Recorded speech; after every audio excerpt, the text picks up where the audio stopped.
Hi everyone, welcome to this video. This is Rajesh Sajwani और आज के वीडियो में मैं आपसे बात करने वाला हूं ब्लैकलिस्ट के बारे में। जी हां, ब्लैकलिस्टिंग क्या होती है। बहुत सारे क्वेश्चंस आ रहे थे ब्लैकलिस्टिंग को लेकर, बहुत सारे कमेंट्स आ रहे थे, डाउट्स हैं लोगों को कि कंपनी हमें ब्लैकलिस्ट ना कर दे। तो वो सारे डाउट्स आपके इस वीडियो में क्लियर होने वाले हैं। तो सारे पॉइंट्स कवर करने वाला हूँ। ब्लैकलिस्टिंग क्या होती है, कंपनी आपको कब ब्लैकलिस्ट कर सकती है और क्या एक कंपनी आपको पूरे इंडस्ट्री से ब्लैकलिस्ट कर सकती है या नहीं। सारे क्वेश्चंस के आंसर जो हैं मैं आपको देने वाला हूं। आपने नेस्कॉम का नाम सुना है, एनएसआर का सुना है, जो भी आपको बोलते हैं कि हम ब्लैकलिस्ट कर देंगे यहाँ से वहाँ से, तो वो सारी चीज़ें जो हैं क्लियर होने वाली हैं। चैनल पर अगर आप नए हैं, अभी तक आपने चैनल को सब्सक्राइब नहीं किया है, तो भाई please subscribe this channel and check out the playlist. आपको आपके काम के वीडियोस एवरी वीक इस चैनल पर मिलते रहेंगे। तो लेट्स बिगिन द वीडियो। तो बात करते हैं आज ब्लैकलिस्ट की कि कंपनी जो है ब्लैकलिस्ट करती हैं, पर ये ब्लैकलिस्टिंग होती क्या है, ब्लैकलिस्ट पहले क्या होता है ये समझते हैं। तो हिंदी में सिंपल आपको बताता हूँ कि ब्लैकलिस्ट करना मतलब जो आपको फ्यूचर की अपॉर्चुनिटीज़ है उसमें आप पार्टिसिपेट नहीं कर सकते, आपको पार्टिसिपेट करने से रोकना फ्यूचर अपॉर्चुनिटीज़ के लिए, उसको ब्लैकलिस्ट बोला जाता है। तो अगर कोई कंपनी आपको ब्लैकलिस्ट करती है मतलब वो कंपनी आपको जो उसकी जॉब अपॉर्चुनिटीज़ हैं फ्यूचर की, वहाँ आपको पार्टिसिपेट करने से रोक देती है। आप वहाँ पार्टिसिपेट नहीं कर सकते क्योंकि आप उस कंपनी के लिए ब्लैकलिस्टेड हैं। तो ये होता है ब्लैकलिस्टिंग का मतलब। अब क्वेश्चन आता है, क्या कंपनी आपको ब्लैकलिस्ट कर सकती है? बिल्कुल जी हाँ, कंपनी आपको बिल्कुल ब्लैकलिस्ट कर सकती है। और कब कब कर सकती है वो मैं बात करने वाला हूँ आगे इसी वीडियो में। फिर एक क्वेश्चन आता है सेकंड, जो बहुत ज़्यादा पूछा जाता है और डराया भी जाता है, क्या एक कंपनी आपको पूरी इंडस्ट्री से ब्लैकलिस्ट कर सकती है? मतलब आपने सुना होगा कि कोई बंदा आपको बोल रहा है कि वो मुझे पूरी इंडस्ट्री से ब्लैकलिस्ट कर देंगे, पूरी आईटी से ब्लैकलिस्ट कर देंगे। तो इसका आंसर है स्ट्रेट फॉरवर्ड नो। ऐसा भाई कोई भी कॉन्सेप्ट नहीं है कि आपको जो है एक कंपनी, इंडिविजुअल कंपनी या एक बंदा जो कंपनी में उसमें काम कर रहा है वो आपको बोले कि मैं पूरी इंडस्ट्री से आपको ब्लैकलिस्ट कर दूंगा, पूरी आईटी इंडस्ट्री में आपको ब्लैकलिस्ट कर दूंगा, कोई कहीं कॉल नहीं आएगा, कहीं जॉब नहीं मिलेगा। तो ये सब नहीं हो सकता है, क्योंकि अगर ऐसा हो गया तो ये बहुत बड़ी बात हो गई, राइट। कि आपको जो है एक इंडिविजुअल ने आपको पूरी इंडस्ट्री से ब्लैकलिस्ट कर दिया। मतलब चलो आपसे कुछ वहाँ प्रॉब्लम हो गई थी, गलती हो गई थी, बट अब जो है आप मतलब कहीं काम ही नहीं कर सकते। मतलब ठीक है कि इंडिया में आप जो है लेबर लॉ की बात कम करते हो, पर वो इतना भी खराब नहीं है कि आप जो है उस बंदे को पूरी इंडस्ट्री से ब्लैकलिस्ट कर दो, वो कहीं काम का ना रहे, वो कहीं भी जॉब ना ले पाए। ऐसा भी नहीं हो सकता और ऐसा नहीं होता है। और इसके साथ ही आपने दो वर्ड्स और सुने होंगे, एक है एनएसआर और एक है नेस्कॉम। तो भाई क्या होता है एनएसआर? अगर आपको कोई बोलता है कि वो एनएसआर में ब्लैकलिस्ट कर देंगे, वो नेस्कॉम में ब्लैकलिस्ट कर देंगे, तो पहले आप ये समझो कि एनएसआर होता क्या है। तो ये नेशनल स्किल्स रजिस्ट्री है, ये एक रजिस्ट्री टाइप का है। यहाँ आप रजिस्टर करते हैं अपनी स्किल्स को, राइट। तो यहाँ पे एक जो है डेटाबेस मेंटेन करने का है कि यहाँ पे आपके सारे स्किल सेट जो आपने एक्सपीरियंस हैं, आपने कहाँ कहाँ काम किया है, आपकी क्या प्रोफाइल है, आप किस टेक्नोलॉजी के हैं, राइट। तो ये सारी चीज़ें जो है एनएसआर में, नेशनल स्किल्स रजिस्ट्री में रजिस्टर होती हैं। और ये एनएसआर को यूज़ कौन करता है? इसको यूज़ करता है नेस्कॉम। नेस्कॉम अब क्या है? नेस्कॉम एक नॉन प्रॉफिटेबल ऑर्गेनाइजेशन है। नेस्कॉम मतलब national association of software and services companies. तो जितनी सॉफ्टवेयर एंड सर्विसेज की कंपनीज हैं वो इसके साथ जो है एसोसिएट हैं, रजिस्टर्ड हैं, राइट। तो इसमें सारी बीपीओस कंपनी आ जाती हैं, आईटी कंपनीज आ जाती हैं, मल्टीनेशनल कंपनीज भी आ जाती हैं।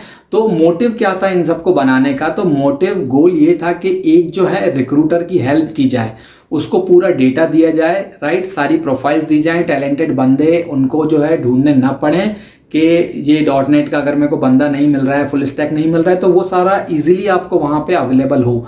बट इसका गोल ये बिल्कुल नहीं था कि आपको जो है ब्लैकलिस्ट कर देंगे, कि आपको मैं यहाँ से ब्लैकलिस्ट कर दूंगा, ऐसा कुछ भी। ये हेल्प के लिए बना है। तो ऐसा ब्लैकलिस्ट वाली चीज़ जो भी है वो बिल्कुल गलत है। और ये भी एक ऑर्गेनाइजेशन है, राइट। इसका जो है खुद का एक रूल्स होंगे, ऐसा नहीं कि आप कहीं भी जाके ब्लैकलिस्ट कर दिया, राइट। अपनी कंपनी के लिए डेफिनेटली हो सकता है, आपको जरूर ब्लैकलिस्ट कर सकते हैं। अगर आपने कुछ ऐसा काम किया है जो गलत है तो डेफिनेटली वो ब्लैकलिस्ट करेंगे। अब बात आती है कि आपको कब कब एक कंपनी ब्लैकलिस्ट कर सकती है। तो ये भी बहुत क्वेश्चन उठता है कि यार कहीं मैं ब्लैकलिस्ट ना हो जाऊं। तो अब मैं बताता हूं कि किन सिचुएशन में आप हो सकते हैं। पहला तो नॉर्मल है एब्सकॉन्डिंग। तो एब्सकॉन्डिंग के तो डेफिनेटली जो भी जिसके मन में क्वेश्चन आता है ब्लैकलिस्टिंग का, सबसे पहले या तो वो एब्सकॉन्ड किया हुआ है, इसीलिए उसके माइंड में ऐसा क्वेश्चन आता है कि यार मैं ब्लैकलिस्ट ना हो जाऊं। तो एब्सकॉन्डिंग में भी ऐसा है कि ब्लैकलिस्ट आप सारी कंपनी नहीं करती ब्लैकलिस्ट, ये डिपेंड करता है देखिए सिचुएशन पे। तो कंपनीज जो हैं बेसिकली वो काम करती हैं अपने ब्रांड पे, अपने प्रॉफिट एंड लॉस पे, अपनी रेपुटेशन पे। पर आपने एब्सकॉन्ड कब किया है? अगर आप किसी क्लाइंट के लिए सेलेक्ट हो गए थे, क्लाइंट का आपका राउंड निकल गया था, आप उस क्लाइंट प्रोजेक्ट के लिए काम कर रहे थे, राइट, और सडन आपने छोड़ दिया। यहाँ पे क्या हुआ कि उस क्लाइंट को जो है, जो आपकी पेरेंट कंपनी थी, उसकी रेपुटेशन जो है खराब हो गई क्लाइंट की नज़रों में, राइट। क्लाइंट सोचेगा यार कैसी पेरेंट कंपनी है, इसका बंदा आया, काम किया, चला गया, कुछ डिपेंडेंसी भी थी।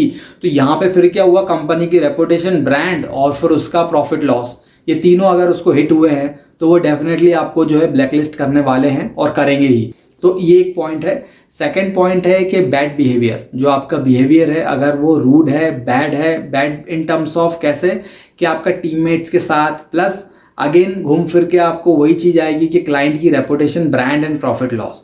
ऐसा बिहेवियर, आपके बिहेवियर के कारण अगर क्लाइंट जो है टूट गया, क्लाइंट गया, प्रोजेक्ट गया, कुछ भी ऐसी चीज़ें हुई जिससे कंपनी को हिट हुआ है, मेनली हिट होना चाहिए, हिट हुआ है तो डेफिनेटली आपको जो है ब्लैकलिस्ट कर देगी। इसमें विदाउट एनी डाउट वो आपको ब्लैकलिस्ट करने वाले हैं।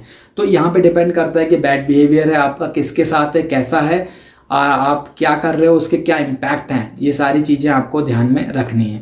थर्ड होता है पुअर परफॉर्मेंस, जो कि रेयर है।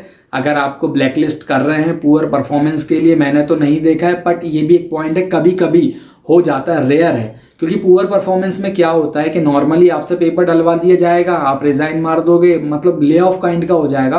पुअर परफॉर्मेंस में ले ऑफ इजीली हो जाता है, बट ब्लैकलिस्ट करना अगेन, फिर आपकी परफॉर्मेंस भी पुअर थी, उसके बाद आपने क्या हुआ, कुछ ब्लेंडर कर दिया, आपने जो है कुछ डेटाबेस ही उड़ा दिया या कुछ ऐसा हिट, वही क्लाइंट को हिट कर दिया, रेपुटेशन हिट कर दी, ब्रांड खराब हो गया, प्रॉफिट लॉस हो गया, राइट। अगर लॉस हुआ है तो ये सारी चीज़ें हैं, तो आपको जो है पुअर परफॉर्मेंस के लिए भी ब्लैकलिस्ट होना पड़ेगा। फोर्थ आता है डिसऑनेस्टी और फ्रॉड, राइट। फ्रॉड अगर आपने कुछ कर दिया है क्लाइंट साइट पे जाके, अगर आपने कुछ फ्रॉड कर दिया है या पेरेंट कंपनी के अंदर ही अगर आपका कुछ फ्रॉड पकड़ा गया है, फ्रॉड कैसे पकड़ाना, अगर आपने कुछ फेक डॉक्यूमेंट्स लगाए हैं, आपका क्रिमिनल बैकग्राउंड है, क्लाइंट साइट का आपका इंटरव्यू हुआ, क्लाइंट भी एक बीजीवी इनिशिएट करता है। जैसे अगर आपका सिलेक्शन हो गया किसी सर्विस बेस्ड कंपनी में, तो वो तो आपका बीजीवी करेंगे ही, आपका सक्सेस हो गया सपोज।